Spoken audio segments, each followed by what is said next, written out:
your response when people say black people shouldn't be Muslim because of how the Arabs treated blacks, etc.? Yeah, I hear this a lot. We hear this a lot in the comments on Facebook, and we see it on YouTube. Um, Black people. I don't understand how you all could ever be Muslims. Look at what the Arabs did to the Africans. Even African, a lot of East Africans. Though a lot of East Africans are Muslim in the Sudan and Somalia, the Bantu of East Africa, etc. But African Americans, in my view, should really put a pause on that type of criticism because they know, if they would be truthful, they know when they learned about Islam as black people or when they saw their own people becoming Muslim, they didn't see a group of slaves. They didn't see a group of people in an inferior position. On the contrary, they saw a group of people coming out of the darkness that so many black people are under. That's a fact. As a matter of fact, we can go so far as to say some of the most influential people in black America. Now, I don't know about the rest of the world, but I'm talking about black America in answering this question. They know good and well that some of the most influential people in black American history have been Muslim, even or affected by Islam, at least. So even when we go back to Marcus Garvey as an example, his mentor was Dulce Muhammad. And he writes in one of his writings that the ideal for a black man to aspire to is to come into the form of a well put together or well-made Muslim man. This is Marcus Garvey. Then when we fast forward to the Honorable Elijah Muhammad, now I'm not talking about theology right now. I'm talking about black men who have associated themselves with Islam. No other movement in the history of black people in the Western Hemisphere was more successful economically, academically, I would even say intellectually. Not when I said academically, I'm talking about building schools. Intellectually, I'm talking about producing free thinkers than the Nation of Islam. That's a fact. Malcolm, look at Malcolm. Malcolm wasn't produced by the church.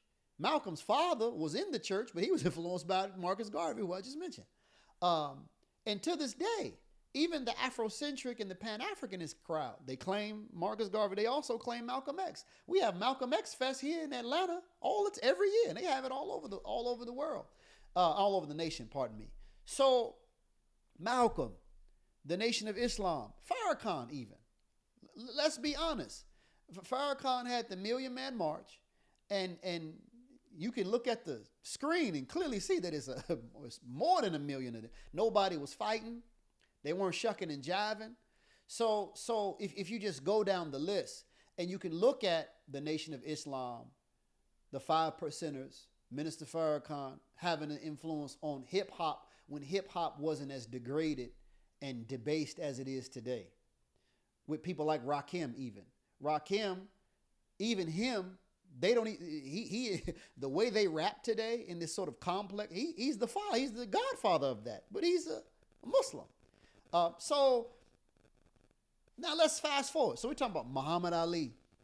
We're talking about, even today, I think most people don't realize in the culture, persons like Sharif Abdul-Malik, with We Buy Black, 19 Keys, even Rashad Bilal from Earn Your Leisure. Like, these are figures very influential in that black entrepreneurial space.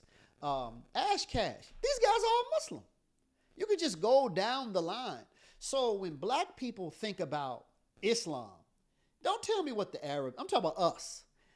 You can't say what the Arabs did. I'm talking about what Islam has done here. Because when we picked up Islam, we didn't pick up an Arab. We picked up the Quran. We picked up the Sunnah of our Prophet. Even persons, a lot of this discussion now in the quote unquote manosphere, red pill, blue pill, and one of the main voices articulating the position of men was Kevin Samuels, who died a couple years ago. Most of his talking points came from Shaharazad Ali, another Muslim woman who came from the Honorable Elijah Muhammad following. The black man's guide to the black woman. When you listen to these guys online right now, most of them are just reiterating things she said in the 90s, late 80s, early 90s, and they really tried to tear her down. But when you read the book, you can clearly see, okay, she's not teaching Islam, but a lot of these opinions and positions are clearly Islamic positions. And she is from the community of Honorable Elijah Muhammad. So even in that, so I'm saying you can literally go everywhere in the business world, in sports, male-female relationships, even Omar Johnson. His name is Umar. And his name, when I first heard of him, his name was Umar Abdullah Johnson. I think he cut the Abdullah off. And I heard him even admit on the show he came from a Muslim background. Now, he was expressing his discontent with the fact that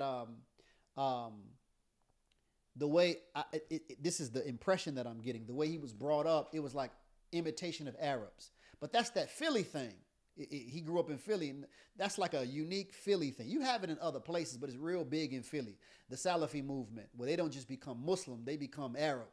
So that's a thing. But that's not the way we've been practicing Islam, and that's not the way most black people know us as practicing Islam.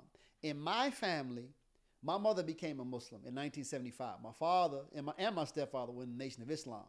And all of my peers who have Muslim families, either they were in the Nation, they transitioned under Imam Muhammad, something like that.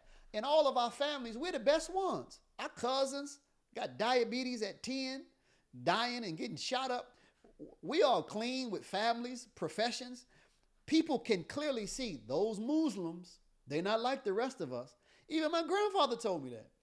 He said, look, y'all Muslim. I don't want to see y'all drinking, smoking. It was just the non-Muslim family members that were black. They had a higher expectation of us because they knew our mothers didn't wear short skirts and twerked. Our mothers wore long shirts, carried themselves a certain way with respect. So black people need to, what they say in the, what's that say? Stop the cap is what they say in the culture now. That's what they're doing. They're capping. You know good and well, when you encountered black Muslims, you didn't see no slaves. You didn't see none of that. Tell the truth and slay the devil, as the Christians used to say. So that's my message. And the reason why we are like this is because Islam is a religion that empowers. Islam is not a religion that makes us a slave to any man on this earth. It is a religion that makes us a slave to God who created us. And if you are a slave to God who created you, it's impossible for you to be a slave to any other man on this earth. Now, in the instances where Muslims, Arab, non-Arab, are enslaving people in general, or enslaving black people in particular, those people aren't practicing Islam. Those people are in violation of Islam. Just like Christians will say that the KKK are not true representatives of Christianity. And most people don't know even Hitler went to church. This is like an actual thing. But we don't look at him and say, oh, look at what Christianity taught. The Jews don't even give him that type of criticism. So we have to be real. So I'll leave it there.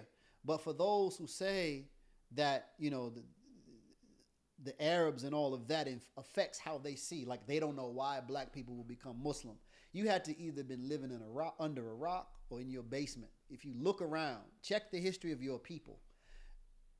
Black Muslims have produced some of the most bold, courageous, independent thinking, forward thinking, and advanced minds in black American culture, yesterday and today.